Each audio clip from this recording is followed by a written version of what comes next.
ఢిల్లీలో ఒకడు girl friend ను చంపి ముక్కలు చేసి ఎక్కడో పడేశాడు. 2 ఏళ్ల కింద జరిగిన ఈ ఘటన ఇప్పటికీ కళ్ల ముందు మెదులుతూనే ఉంది. కానీ ఇప్పుడు హైదరాబాద్ లో ఓ సాడిస్ట్ మృగంగా మారాడు. కట్టుకున్న భార్యను ముక్కలు ముక్కలుగా నరికేశాడు. మృతదేహం ఆనవాళ్లు దొరకకుండా జాగ్రత్త పడ్డాడు.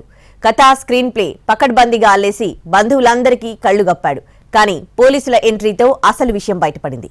హైదరాబాద్ లో దారుణమైన ఘటన బయటపడింది. మీర్పేట్లో కట్టుకున్న భార్యను చంపి మృతదేహాన్ని ముక్కలు చేసి కుక్కర్లో ఉడికించాడు ఓ దుర్మార్గుడు. జనవరి 16 జరిగిన ఈ ఘటన ఆలస్యంగా వెలుగులోకి వచ్చింది. జిల్లాలగూడ న్యూ వెంకటరమణ కాలనీలో ఉండే గురుమూర్తి తన భార్యపై అనుమానాన్ని పెంచుకున్నాడు. అది కాస్త పెనుభూతంలా మారింది. అంతే, ఆమెను హత్య చేశాడు. ఏమీ తెలియనట్లే అమాయకుడినే అన్నట్లు యాక్ట్ చేశాడు. పైగా తన భార్య వెంకటమాధవి కనిపించడం లేదంటూ ఆమె తల్లి సుబ్బమ్మతో కలిసి జనవరి 16న మీర్పేట పోలీసులకు ఫిర్యాదు కూడా చేశాడు. అయితే భార్యాభర్తల మధ్య కొన్ని రోజులుగా గొడవలు జరుగుతున్నాయని తెలుసుకున్న పోలీసులు గురుమూర్తిని అదుపులోకి తీసుకుని విచారించారు. పోలీసుల విచారణలో మైండ్ బ్లాంక్ అయ్యే విషయాలు చెప్పాడు గురుమూర్తి. తన భార్యను తానే చంపేసినట్లు ఒప్పుకున్నాడు.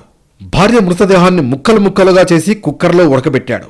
ఆ తర్వాత ఆ ముక్కల్ని తీసుకువెళ్లి జిల్లలగూడ చెరువులో పడేశాడు. అత్యంత కిరాతకంగా భార్యను చంపిన గురుమూర్తి స్వస్థలం ప్రకాశం జిల్లా జేపీ చెరువు. గతంలో ఆర్మీలో పనిచేశాడు. ప్రస్తుతం డిఆర్డీఓ అవుట్సోర్సింగ్ సెక్యూరిటీ గార్డుగా పనిచేస్తున్నాడు. గురుమూర్తికి భార్య మీద అనుమానం ఉంది. తరచూ గొడవ పడుతూ ఉండేవాడు. ఈ క్రమంలో ఆమెను చంపేద్దామని డిసైడ్ అయ్యాడు. ముందు కుక్కను చంపి ఆ తర్వాత భార్యను చంపేశాడు. తమ కూతురు కనిపించకపోవడంతో తల్లిదండ్రులు పోలీసులకు ఫిర్యాదు చేశారు. దీంతో గురుమూర్తి చేసిన నిర్వాకం బయటకొచ్చింది. గురుమూర్తి శాడిజం కన్న బిడ్డలతో పాటు బంధువుల్ని నివ్వెరపోయేలా చేసింది. కేవలం అనుమానంతోనే భార్యను కడతీర్చాడా? ఇంకేమైనా కారణాలు ఉన్నాయా?